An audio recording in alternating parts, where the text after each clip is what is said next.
avoid or remove any kind of ultra processed foods or instant meals or white goods from your diet.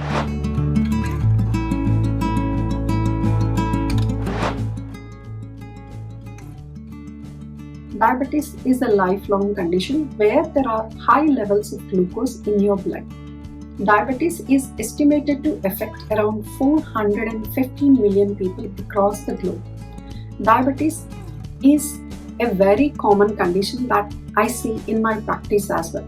Diabetes is also called silent killer due to the serious complications like heart attack, stroke, and even kidney failure.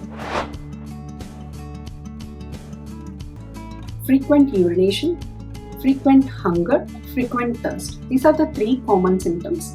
Although there are other symptoms like feeling tired or lethargic all the time, having frequent sores which take a long time to heal, these are some of the most commonly seen symptoms of diabetes.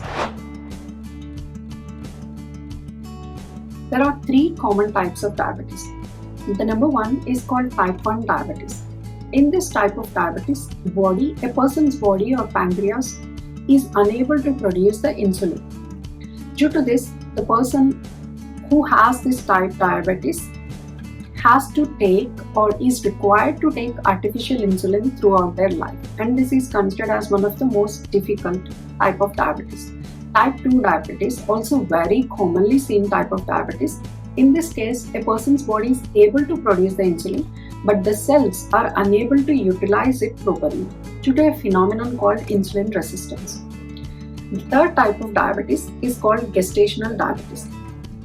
This is commonly seen in women during pregnancy. Due to the hormonal changes that are happening, we can see high levels of glucose in their blood, and that is called gestational diabetes. So the number one tip Ayurveda says, because diabetes is a metabolic disorder, the first step is to boost your Jataragni or digestive fire. How to boost this Jataragni or digestive fire?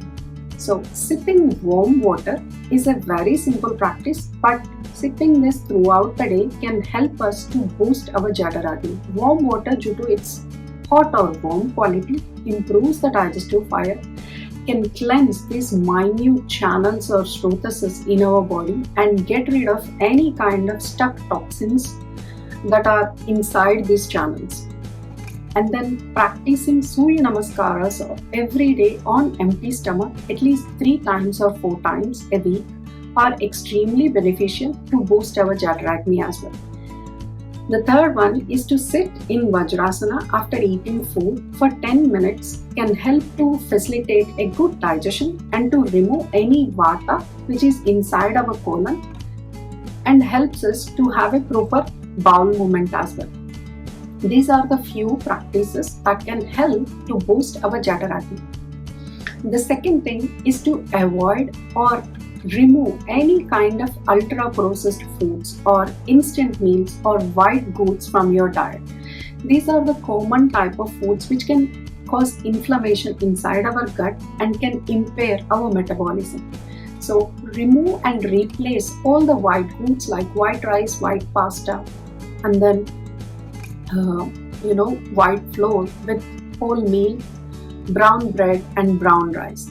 Because these brown or wholemeal items have high fiber and also have low glycemic index, which helps us to maintain the glucose levels.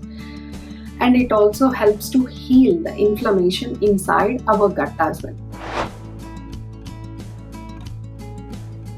Ayurveda also recommends, if possible, having deep cleansing procedures called Panchakarma to remove any kind of deep-seated ama or doshas from our body.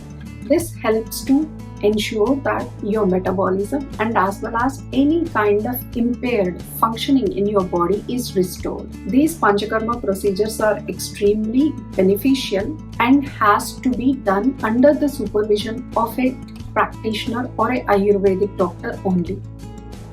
Last but not least, eating right kind of food and keeping active lifestyle. The right kind of food is Ayurveda recommends that eating bitter, astringent and pungent. These are the three tastes which can help us or which cause drying or remove excess kapha from our body, which is very beneficial in a condition like diabetes. So foods like methi leaves, methi seeds, drumsticks, karela, these kind of, and then leafy greens like broccoli, spinach, kale, these are all very good and help to maintain those blood sugar levels and also to get all those necessary vitamins and minerals as well. And keeping an active lifestyle means that doing exercise at least 30 minutes 3 times or 4 times a week is very important in diabetes.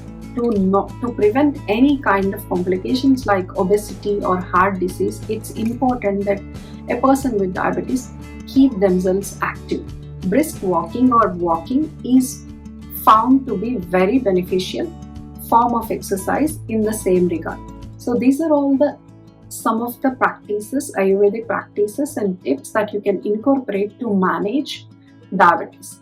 Thank you so much for watching this video.